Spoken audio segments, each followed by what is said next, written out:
Now turning overseas to that devastating earthquake in Myanmar, where the death toll growing by the hour. At last check, more than 1,600 people are dead after Friday's 7.7 magnitude quake. NBC's Janice Mackey-Freyer reports from Bangkok.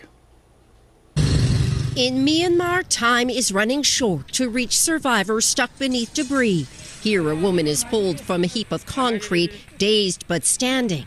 Rescuers finding this man trapped, yet able to wave. Across the quake zone, the devastation is staggering. Many without shelter, food, or water in blistering heat. A magnitude 5.1 aftershock adding to the terror, forcing this Chinese rescue team to clear out and wait. Field hospitals are being set up to treat the thousands of wounded. Roads have buckled, religious sites in ruins. Every rescue here requiring tools and time, both in tragically short supply. It took us 24 hours to save this man, he says. The ruling military junta is appealing for international help, but there are challenges in getting aid to a country racked by civil war.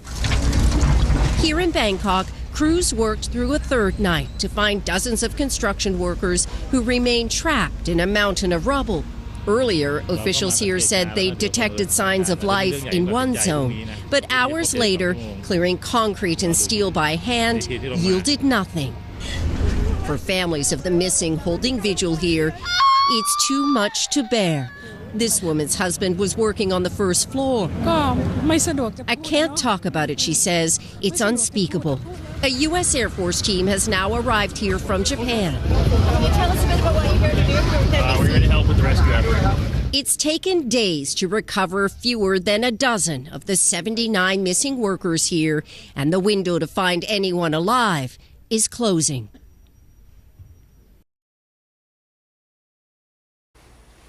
Unbelievable when you see the how intense this was and the area that covers. We have our map right here. If you can just take this full, we'll show you what we're talking about. The actual center was a place called Sagaing in Myanmar, which used to be called Burma. That's 7.7 magnitude earthquake. Damage as far, look at the bottom of your screen, Bangkok, Thailand. We saw the amazing damage. That's how far, over 600 miles away, the intensity of this earthquake, the magnitude of it, and obviously we're still seeing some survivors. They're still trying to find people, and just the devastation that it caused in Myanmar, and also all the way down into Thailand. There was one video that I saw over the weekend that was just there was two buildings, and one was connected with that, and then seeing that break and sway. Yes. And also video people that were in the pools on top of the water. That's absolutely staggering. And Larry, we've been seeing a lot of ongoing aftershocks that are happening with this situation as well. Which happens anytime you have a huge earthquake like that. Some of the aftershocks are magnitude 5 and 6, causing even more damage in those parts of the world. The third world countries where the people are poor, obviously a lot of the buildings are not well built, and so that's why you're seeing all the damage. But when you just look at this is the center right here to see how far away Bangkok is.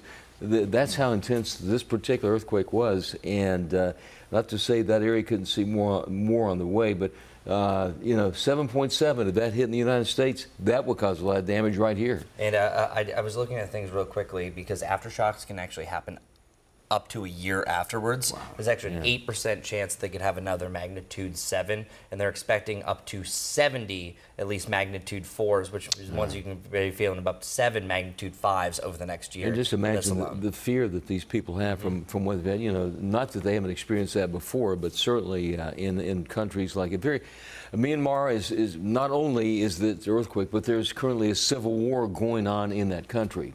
And so that causes more conflict, more difficulty for the people there. I did notice this morning that the United States is, now we're not an ally of Myanmar. We are of Thailand, obviously, but the United States has immediately sent $2 million in aid to Myanmar to help with the recovery. And then I'm sure more of that. There'll be rescue groups moving into those areas. But once again, the unfortunate situation in that country, Myanmar, which used to be called Burma, is the fact there's a big conflict going on there right now, a war going on, civil war. Yeah, so he pretty much just has the worst got even without turned worse to end the situation.